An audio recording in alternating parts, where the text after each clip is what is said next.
Primera de Corintios, capítulo 7. La idea de todo este capítulo es que los corintios querían hacer cambios en su vida. Los corintios querían hacer cambios radicales, más concretamente en el núcleo del hogar, en el matrimonio. Querían hacer unos cambios y no los hacían por cuestiones económicas. No los querían hacer por cuestiones de salud. No lo querían hacer porque podía ser apropiado para la dinámica de la casa. No, sino porque creían que abandonar un estado, el matrimonio, para moverse a otro, la soltería, les hacía más espirituales que el resto. Esa era la razón. El apóstol Pablo, en el pasaje que hoy vamos a ver, en los versículos que nos tocan de este capítulo 7 de Primera de Corintios, va a hacer un paréntesis en el tema de las relaciones. Va a dejar un poco a un lado eso del matrimonio, la soltería, los viudos, las relaciones en el matrimonio, y con otros ejemplos muy gráficos va a ir a la raíz del asunto. Lo que tenemos hoy por delante es central dentro de todo este pasaje. Pablo va a ir a la raíz del problema, a la idea de pensar que había cosas externas que hacían a los corintios más espirituales que el resto. Así que yo os invito a que leáis conmigo en 1 de Corintios capítulo 7.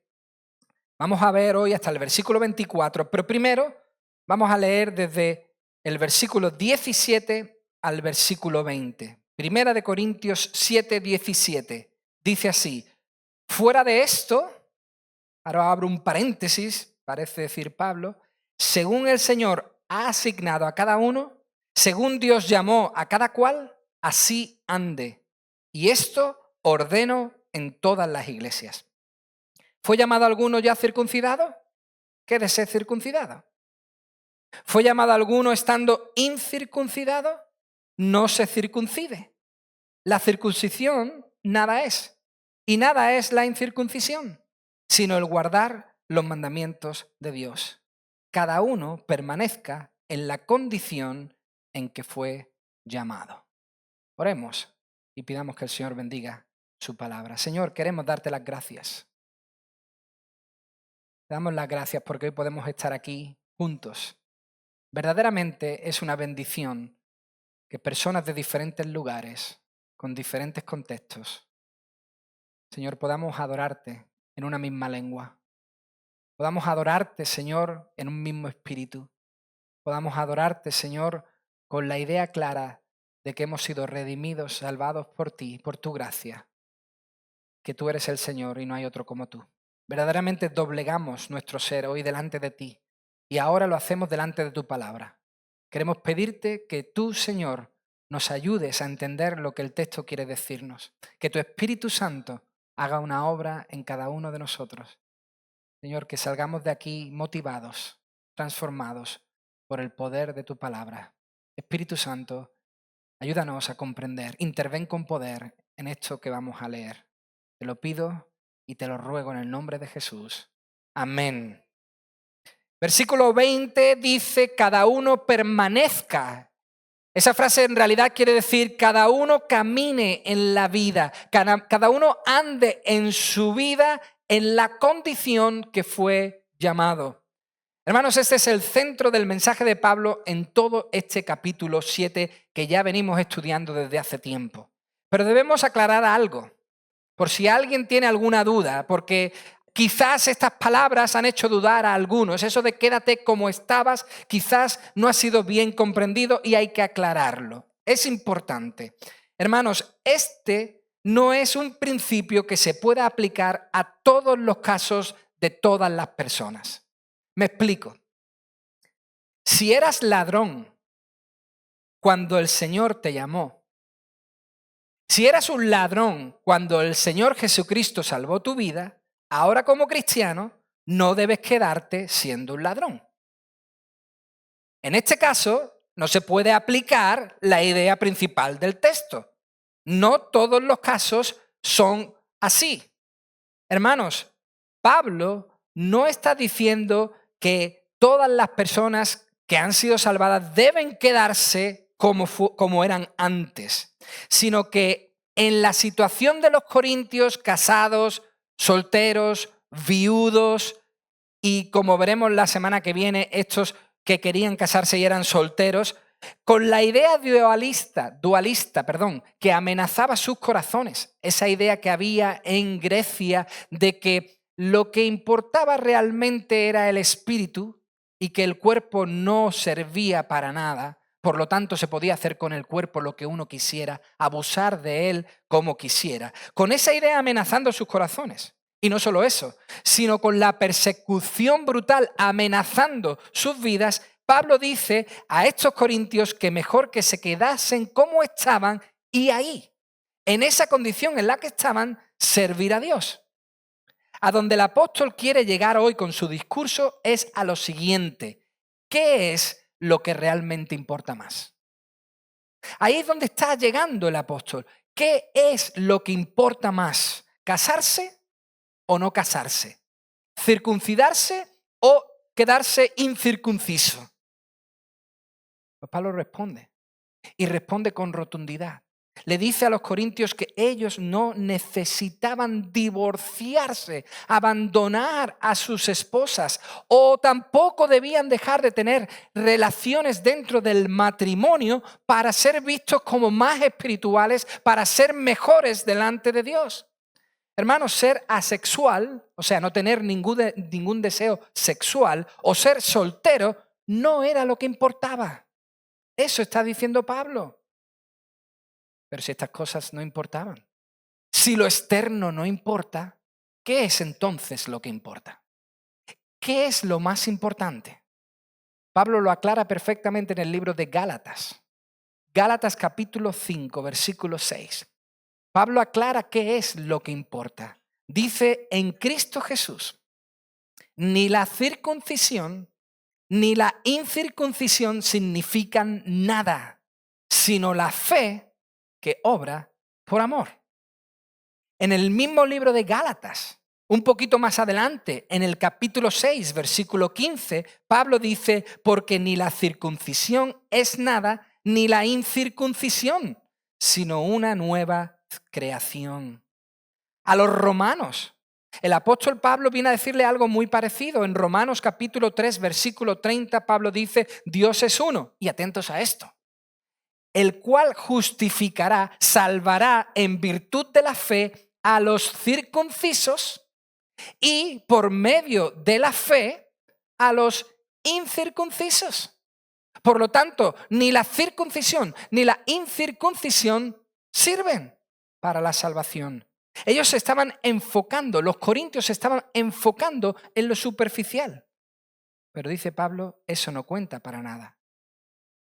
Más concretamente, él dice en Romanos capítulo 2, 29, que la circuncisión que verdaderamente cuenta es la circuncisión del corazón. Es la obra que Dios hace en el corazón a través de su Espíritu Santo. Por eso el versículo 17 que acabamos de leer es clave en el texto. Es muy importante y necesitamos entenderlo, hermanos. Cuando Dios llama a la persona, cuando Dios salva a la persona, por norma general, y ya hemos explicado que hay casos que no se puede y que no se debe uno quedar como estaba, pero cuando Dios salva a una persona, cuando Dios toca el corazón de algún ser humano, por lo general, esa persona debe quedarse en la condición que fue llamada, pero ahora transformada. Esa es la diferencia. La persona debe quedarse en el contexto donde estaba, pero transformada.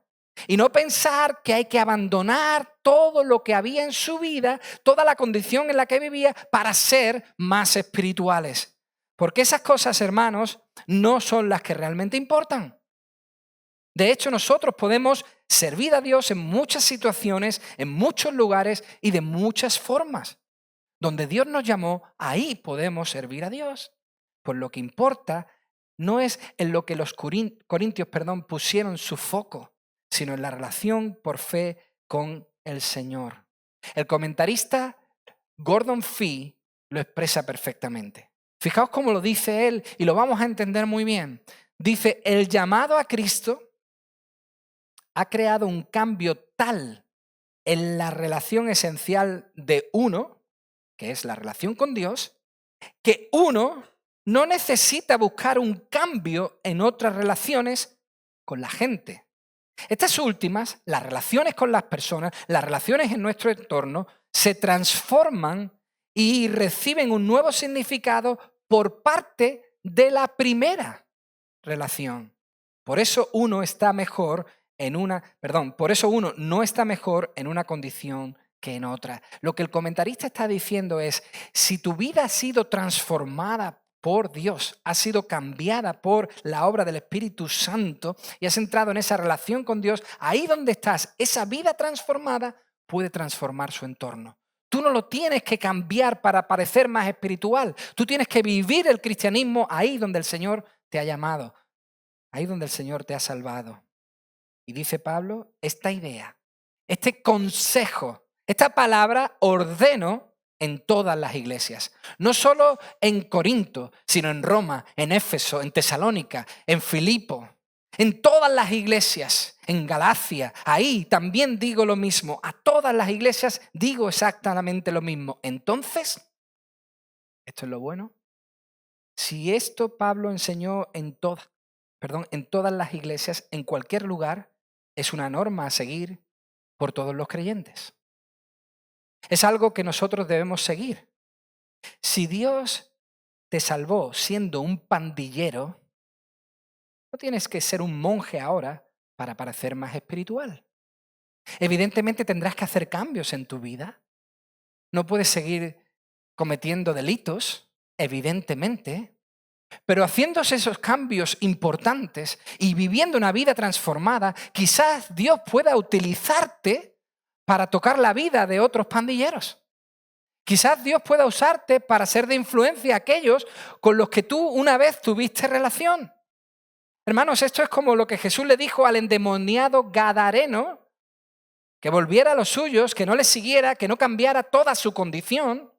Jesús y sus discípulos, conocéis la historia, Lucas capítulo 8, llega a la zona de Gadara y a su encuentro sale un endemoniado que la Biblia dice que estaba viviendo una pesadilla.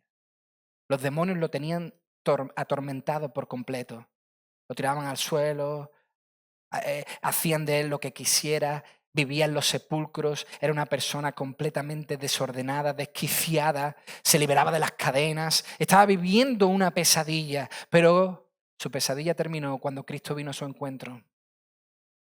Y el Señor dice que habla directamente a los demonios y libera a este hombre. Hasta tal punto dice la Biblia que cuando salieron sus vecinos y vieron al hombre, ¿qué describen del hombre? Que estaba en su juicio cabal, transformado por completo. Y le dice el hombre a Jesús en Lucas 8:38. Dice, el hombre de quien habían salido los demonios le rogaba que le permitiera acompañarle. Le pedía, déjame ir contigo. Yo quiero ser como estos discípulos. Yo quiero seguirte donde tú quieras que vayas. Mas Jesús lo despide. Le dice adiós. Pero antes le comenta, vuelve a tu casa. Y cuenta cuán grandes cosas ha hecho Dios por ti. Y él se fue, proclamando por toda la ciudad cuán grandes cosas Jesús había hecho por él. ¿Fue útil el consejo de Jesús de que se quedase donde estaba? ¿Fue un buen consejo para este hombre que se quedase en el entorno donde él vivía? ¿Fue mejor quedarse? Marcos capítulo 5, versículo 20, cuenta que el resultado de su testimonio, que el resultado de que este hombre dijese por toda la ciudad lo que Jesús había hecho en él, hizo que todos los que le oyeron se maravillaran.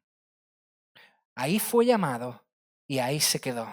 Y ahí compartió, y ahí predicó, y ahí vivió su testimonio, y ahí el Señor le usó. Y muchos se maravillaron de la obra de Cristo. Por lo tanto, hermanos, la idea de este pasaje era que los corintios entendieran que esa situación en la que vivían es la más adecuada para poner en práctica el llamado de Dios. Hermanos, por lo general, el lugar y la situación donde Dios nos llamó no debería cambiar por lo general, sino que debemos aprender a andar como cristianos, como personas transformadas por la obra de Dios en nuestra vida, en esa situación donde nos encontramos. Por eso dice Pablo en el versículo 18, ¿fue llamado alguno siendo circuncidado? Quédese circuncidado. ¿Cómo? No entiendo esta frase. ¿Fue llamado uno siendo circuncidado? Quédese circuncidado. Por supuesto, si fue circuncidado, debe quedarse circuncidado. Ahí no hay cambio alguno, ¿no? Aparentemente no. Esto es lo interesante. ¿Por qué Pablo le diría a los hombres que se circuncidaron que se quedasen? Por supuesto, estaban circuncidados, ya no podían... No, hermanos. El original en griego dice exactamente lo siguiente. ¿Eras tú judío cuando llegaste a la fe en Cristo? Si es así, atentos a esto, entonces no rehagas tu prepucio. Eso es lo que quiere decir el texto. Quédate circuncidado, o sea, no te hagas el incircunciso. Es lo que le está diciendo Pablo a estos judíos. No te hagas el incircunciso. ¿Por qué? ¿Cómo? Sí, algunos judíos se hacían pasar por no judíos en los gimnasios griegos de la época.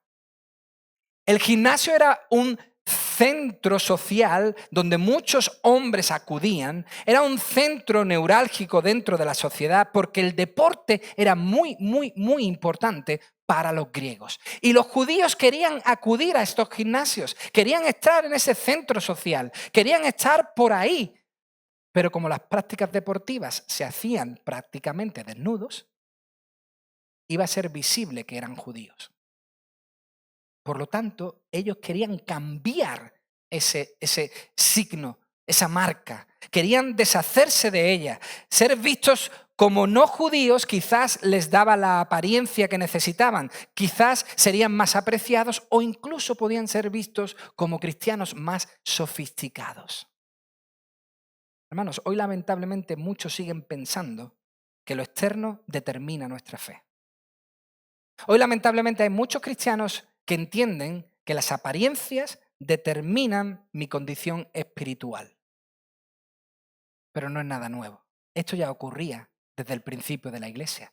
Por eso Santiago le escribe a la iglesia y le dice en Santiago capítulo 2, versículo 2, porque si en vuestra congregación entra un hombre con anillo de oro y vestido de ropa lujosa, y también entra un pobre con ropa sucia, y dais atención especial al que lleva la ropa lujosa y decís, tú siéntate aquí, en un buen lugar. Y al pobre decís, tú estate allí de pie, o siéntate ahí debajo del estrado. ¿No habéis hecho distinciones entre vosotros mismos? Este es un mal que había en la iglesia y que lamentablemente algunos aún ven dentro de la iglesia porque juzgamos según las apariencias, según lo que vemos con nuestros ojos. Y a veces os digo una cosa, hermanos, nuestros ojos nos engañan. Nadie conoce a nadie mejor que uno mismo. No podemos llegar a ese punto. Continúa Pablo diciendo, ¿fue llamado alguno estando incircuncidado? O sea, ¿eras gentil cuando Jesús te llamó? Si es así, no tienes la obligación de circuncidarte. ¿Por qué dice esto? Porque había algunos que se llamaban a sí mismos cristianos, pero que no habían entendido por completo el mensaje del Evangelio. Se llamaban judaizantes, judíos que habían creído en Cristo, pero decían que no era suficiente. Sí, había que creer en Cristo, pero también había que hacer otras cosas. Y estos judaizantes iban por ahí. Iban por ahí obligando a los cristianos gentiles a practicarse la circuncisión, porque si no, no iban a ir al cielo. Obligaban a practicarse esa operación. Y Pablo aclara, certifica que ser judío o ser gentil no significa nada ante Dios. Colosenses 3:11. Ni griego, ni judío, ni circunciso, ni incircunciso. Nada. Cristo ha hecho que esas cosas, que esas distinciones pierdan todo su valor. Eso en Cristo ya no tiene ningún valor. De hecho, es peligroso. Caer en esa trampa, hermanos, Caer en la trampa donde se decía que la circuncisión contaba, que la circuncisión era necesaria, implicaba que la salvación por gracia no era válida. Implicaba que la salvación no es un don gratuito de Dios. Por eso Pablo dice lo siguiente en el versículo 19, que por cierto es una de las afirmaciones más radicales que podemos encontrar en todo el Nuevo Testamento. Pablo dice en el versículo 19 algo radical. Dice, la circuncisión nada es. Y aquí os digo una cosa, hermanos, nada es mucho. Nada aquí es mucho, porque cierra toda posibilidad. Dice, la circuncisión nada es. ¡Wow! Nosotros podemos entender que para estos corintios gentiles esto no era un drama. Escuchar que Pablo dijese que la circuncisión nada es, pues la circuncisión nunca fue un problema para los corintios. Eran gentiles. Eso de la circuncisión no iba con ellos. Pero para un judío, oír que la circuncisión nada es, era un dolor de oídos. Era un dolor de estómago. La circuncisión nada es. ¡Wow! Hermanos, la circuncisión nada es porque la circuncisión no solo contaba para los judíos. El judío no tenía dolor de barriga al oír esto porque sí, sino que la circuncisión para ellos era muy importante porque no solo contaba, sino que era todo para ellos. Era el signo de la alianza, la marca que certificaban que eran el pueblo especial de Dios. Era todo para los judíos. ¿Cómo se atreve Pablo a decir que la circuncisión es nada? Si esa es la esencia, la señal clara y evidente de que somos el pueblo escogido de Dios. Hermano, lo que está queriendo decir el apóstol Pablo es que con respecto a la salvación, ni la circuncisión o la incircuncisión tienen voz ni voto. No. Estarlo o no estarlo no determina que seas salvo o que no lo seas. Porque si el estado de la persona determinase su salvación, entonces, hermanos, eso anularía la obra de la cruz. De nada serviría que nosotros ahora participásemos de la Santa Cena, si lo que importa es lo de fuera. Los corintios debían entender este principio que está explicando Pablo. Debían entender lo que el apóstol quiere decir y aplicarlo al matrimonio. Pablo está diciendo que con respecto a la salvación, el matrimonio es nada y el celibato es nada. Lo superficial no importa. Tu estado civil no determina tu relación con Dios. Por eso dice, quédate como te llamó Dios.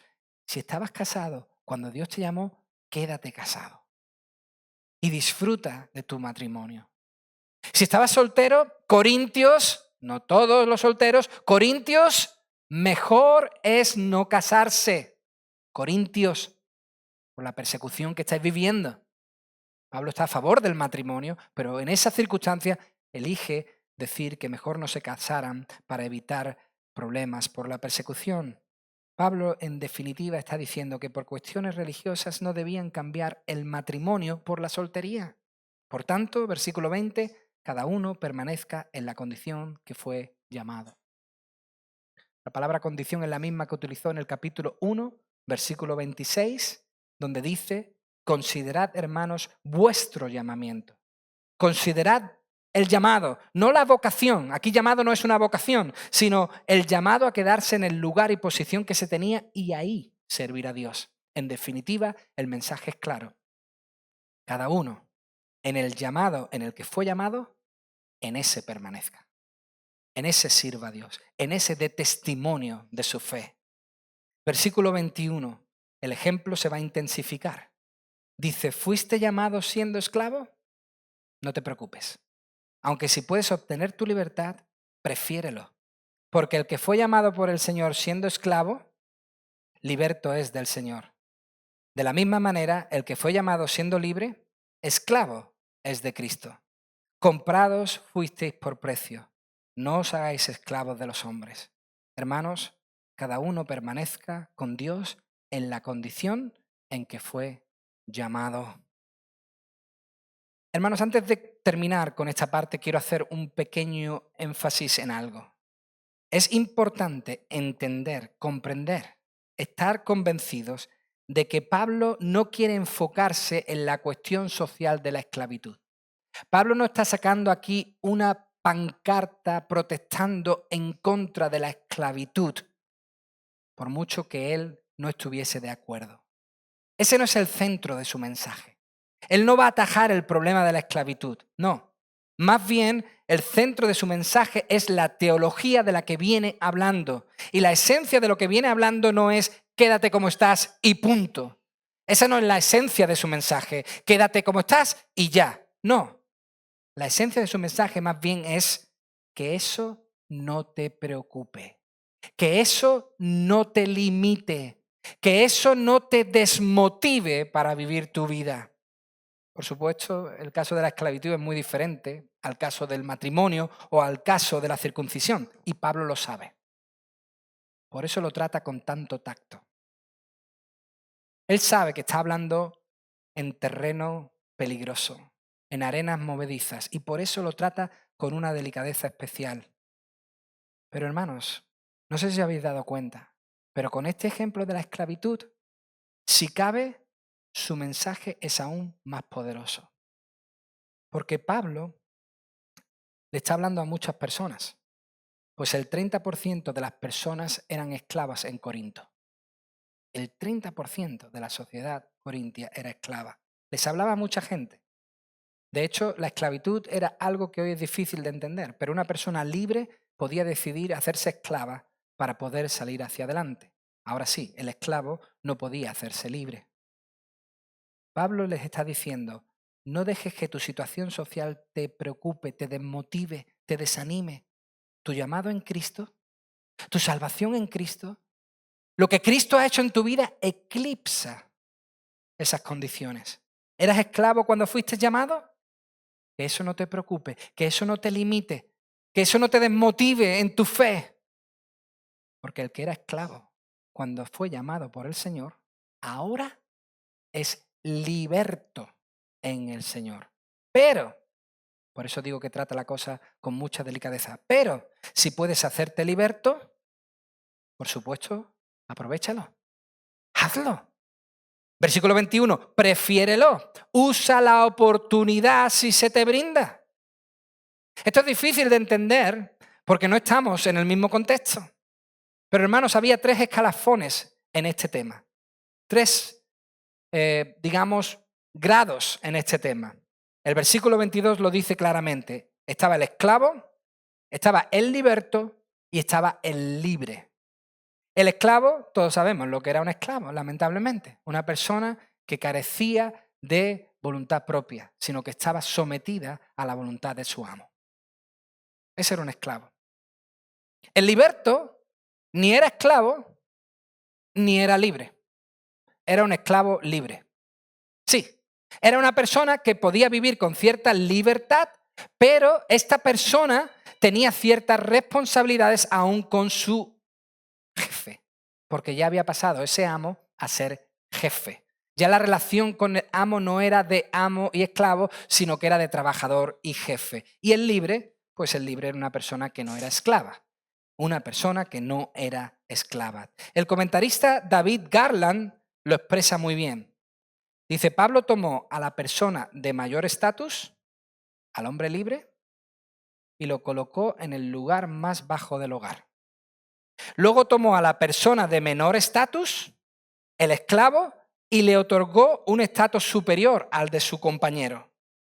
Y dice, aunque sin convertirlo en un hombre libre. Hermanos, dice el comentarista que de este modo el apóstol Pablo mantiene a ambas personas dentro del hogar de Cristo. Esto es muy interesante. Lo que viene a decirnos es que la libertad absoluta no es la cuestión aquí. Aquí no se está hablando de la libertad.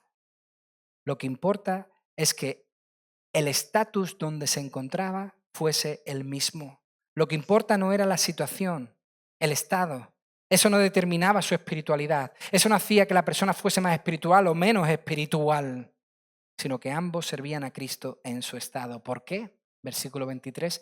Porque a ambos, tanto al libre como al esclavo, a ambos compró Dios. Y os digo una cosa, A uno no lo compró más barato que a otro. Esto que hoy celebramos demuestra a la humanidad entera que Cristo no compró a unos más baratos y a otros más caros. Como si alguno tuviese más valor y otros menos. Compró a ambos por igual, con su mismo sacrificio. Y los compró en el ágora, en el mercado de esclavos, a ambos. Hermanos, nuestro llamado elimina la opción de que pertenecemos a nosotros mismos. No, ya no pertenecemos a nosotros mismos, pertenecemos a Cristo. Dice Colosenses 3:10, os habéis vestido del nuevo hombre, el cual se va renovando hacia un verdadero conocimiento conforme a la imagen de aquel que lo creó. Una renovación en la cual no hay distinción entre griego y judío, circunciso e incircunciso, bárbaro, escita, esclavo o libre, sino que Cristo es todo y en todos. Hemos sido comprados y en Cristo todos somos iguales. Por eso, versículo 23, no os hagáis esclavos de los hombres. Más concretamente, Pablo le está diciendo a la iglesia corintia, hey, no os hagáis esclavos de las ideas erróneas de los hombres, porque los corintios lamentablemente se estaban haciendo esclavos de ideas erróneas, de sabidurías humanas, como vimos desde el capítulo 1 al capítulo 4. Se estaban haciendo esclavos de pensamientos como, deja tu matrimonio, abandónalo y serás más espiritual. No mantengas relaciones con tu pareja, con tu marido. No lo hagas, porque así serás más libre y más espiritual. Hey, mejor que en esta situación las personas busquen satisfacer satisfacer el espíritu, porque el cuerpo no sirve para nada. Esas son las ideas erróneas en las que estaban cayendo una y otra vez. Todo eso en lo que se enfocaban les hacía esclavos y les separaba de Dios. Pero ¿sabéis qué es lo peligroso? Lo triste, lo peor, es que al hacerlo, al ponerse bajo estas ideas, al creer estas ideas erróneas, lo que estaban haciendo es ponerse bajo el dominio de otro amo mucho más tirano, más severo, más cruel. Cuando uno abandona el señorío de Cristo, se está poniendo debajo de un amo muy tirano, que lo único que va a hacer es buscar su mal y no su bien. De hecho, el versículo 24 expresa lo que significa realmente ser una persona libre. La persona libre es aquella que es capaz de permanecer en cualquier estado que Dios la llama practicando la vida cristiana. Esa es la persona verdaderamente libre. Si cuando Dios te llamó, tú sigues viviendo en esa vida, sirviendo, agradando al Señor, eres libre. Si ahora tú puedes decir no al pecado por la obra del Espíritu Santo en tu vida, eres una persona libre. En Cristo, la nueva realidad de los corintios es que permanecían o podían permanecer en su condición casados, solteros o viudos, pero ahora con Dios. Y os digo una cosa, con Dios todo cambia. Cualquier estado de la persona con Dios cambia, se transforma, se hace mejor, pues Él es el único que puede transformar nuestras vidas. ¿Qué quiero decir? Que el marido puede creer por la transformación de vida de la esposa y así mejorar su matrimonio. El amo puede creer por el servicio de esta persona y tratar mucho mejor a su esclavo. Hermanos, con Dios todo es posible. No importa dónde te encuentres. No importa en qué situación te encuentras. Por supuesto, si es peligrosa, si es pecaminosa, abandónala. Pero la situación en la que se está refiriendo el apóstol Pablo, ahí, con tu matrimonio, con tu hogar, en tu trabajo, tú puedes servir a Dios. De hecho, fijaos si con Dios cambian las cosas, que gracias al cristianismo ya no hay circuncisión.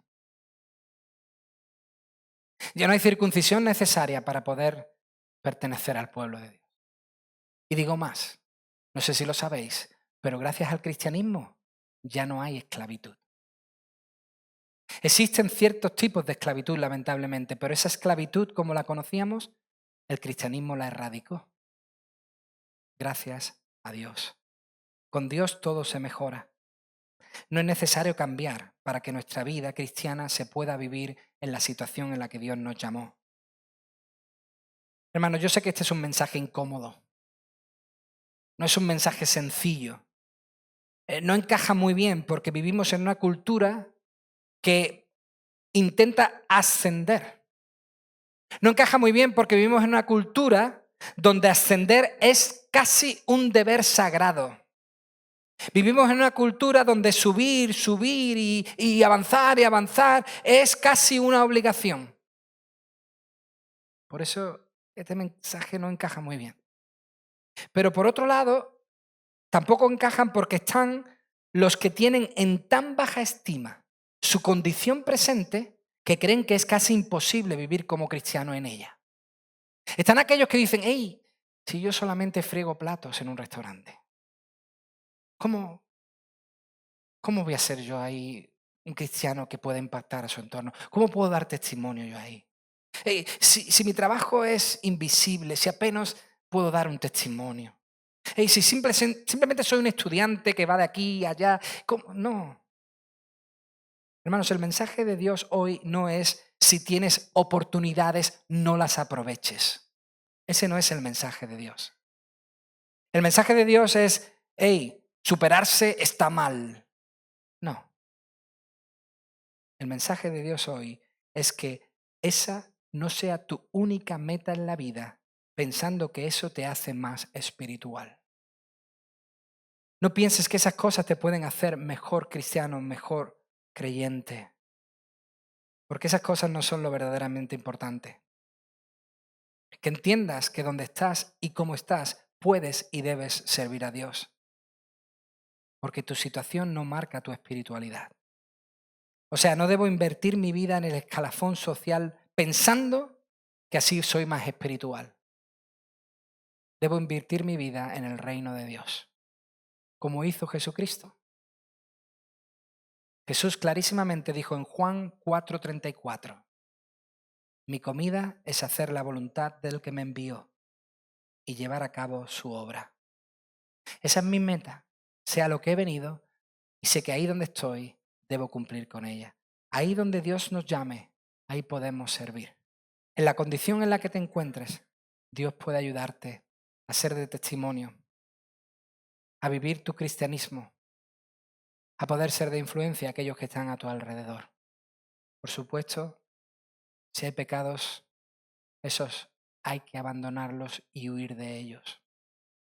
Pero en tu trabajo, en tu colegio, en tu vecindario, en tu hogar, en tu familia, tú puedes vivir tu cristianismo. No hay necesidad de cambiar eso para poder servir al Señor. Yo espero que cada uno entienda lo que el Señor nos ha dicho en esta mañana. Donde estamos, quedémonos y sirvémosle de la mejor manera. Padre, muchísimas gracias por este mensaje tan práctico y tan importante. Ayúdanos, Señor, a poder ponerlo en práctica, a entenderlo, a asimilarlo, Señor. Quiero rogarte, Señor, que tú fortalezcas a tu iglesia. Como tus hijos podamos entender que tú nos has colocado en un lugar determinado y con un propósito. Padre, muéstranoslo y que podamos vivir felizmente sirviéndote donde quiera que tú nos coloques. Oro por aquellos que puedan pasar por dificultades, por pecados, y te ruego que los puedan abandonar. Te ruego, Señor, que ellos puedan ser victoriosos con la ayuda de tu Espíritu Santo. Y que tú, Señor, nos dejes a cada uno la posibilidad que donde quiera que tú nos pongas, demos toda la gloria a tu santo nombre. Prepáranos, Señor, ahora para recordar que todo esto es posible por la obra de tu Hijo Jesucristo. Dispón nuestros corazones a recibir de tu parte. Te lo ruego en el nombre de Jesús. Amén.